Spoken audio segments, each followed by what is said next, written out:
senhores chefes de Estado e de Governo, senhor presidente do Banco Interamericano de Desenvolvimento, Maurício Claver Carone, agradeço ao presidente Ivan Duque por ter convocado a reunião de hoje para discutirmos alguns dos desafios incontornáveis de nossa região, em particular a superação da crise sanitária e a necessidade urgente de retomada do crescimento econômico. Essas são duas grandes prioridades de nosso governo.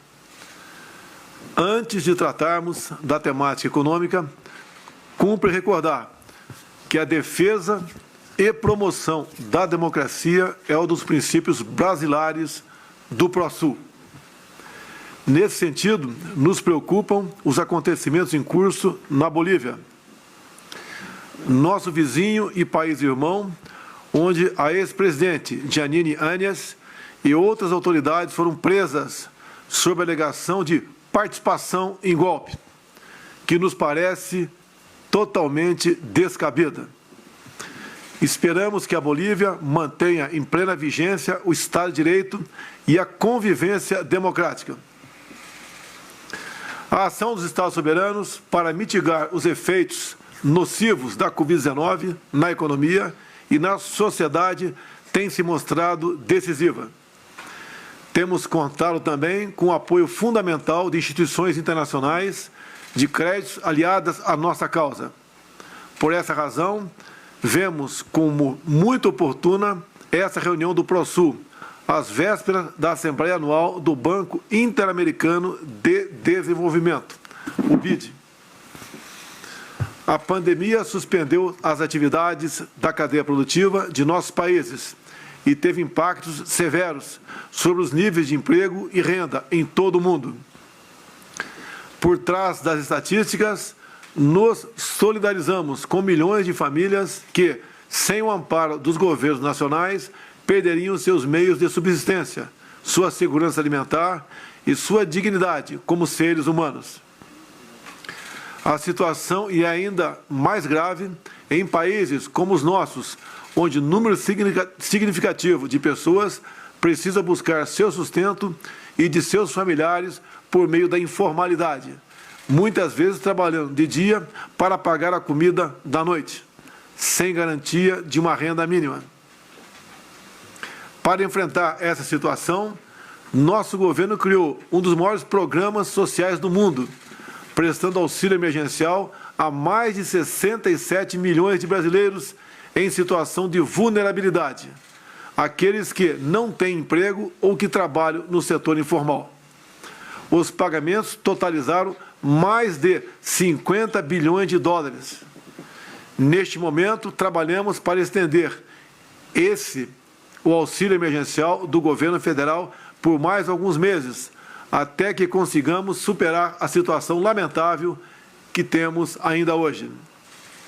Assim como ocorreu em quase todo o mundo, as medidas de combate à Covid tiveram enorme impacto fiscal no Brasil, equivalente a cerca de 8,6% do nosso PIB.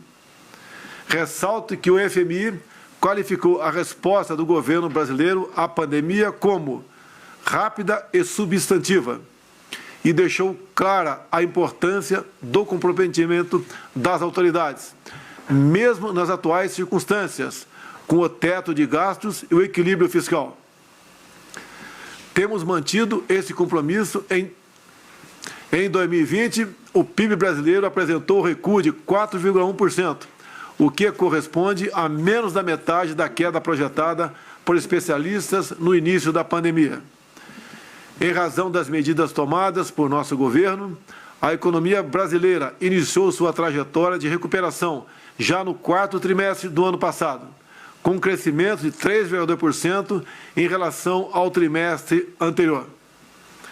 Estamos firmemente determinados a aprovar iniciativas que irão permitir o crescimento sustentado da nossa economia nos próximos anos, como a reforma administrativa, a reforma tributária, a nova lei de falências e a privatização de empresas estatais.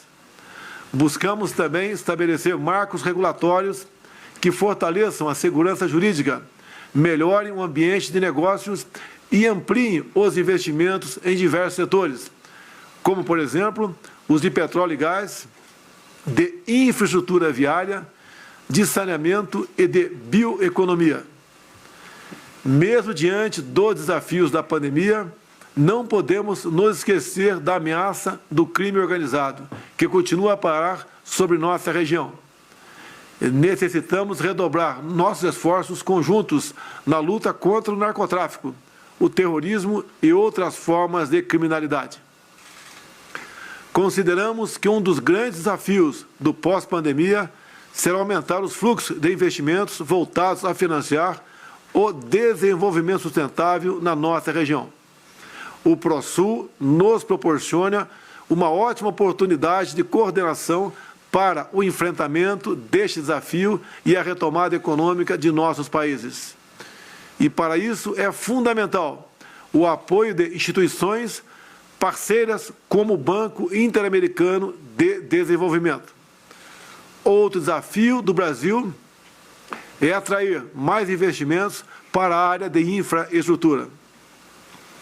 Por isso, temos todo o interesse na participação da iniciativa privada em diferentes projetos no país, em especial os do Programa de Parcerias de Investimento, o PPI.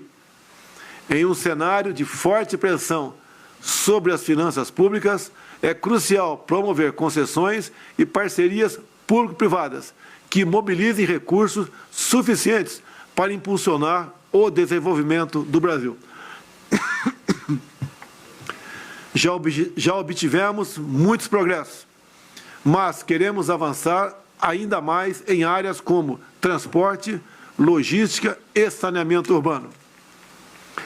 É com satisfação que também destaco o alinhamento do BID a essas prioridades em sua estratégia para o Brasil no período 2019-2022.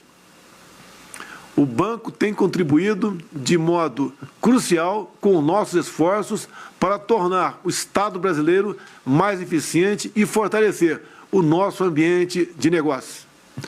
Registro igualmente meu entusiasmo com a estruturação da iniciativa amazônica, voltada ao financiamento do desenvolvimento sustentável naquela região, e que deverá ser debatida em uma das sessões paralelas da Assembleia Anual do BID. Em 2019, o Brasil enviou ao banco proposta para a criação de um fundo não apenas de financiamento, mas também de mobilização de capital privado voltado a estimular o enorme potencial da bioeconomia amazônica. Fico contente de ver aquela proposta está se tornando uma realidade. Aproveito para me juntar ao presidente Ivan Duque no apelo aos demais organismos financeiros internacionais para que apoiem de forma decisiva e coordenada nossos esforços de enfrentamento da pandemia e de seus efeitos econômicos e sociais, estes extremamente nocivos a nossos países. Estejam seguros de ter no Brasil um parceiro determinado a trabalhar para promover o desenvolvimento sustentável da nossa região amazônica e da América do Sul, com amparo na livre iniciativa e na abertura econômica, em prol do bem-estar, da segurança e da prosperidade de nossas populações. Meu muito obrigado a todos.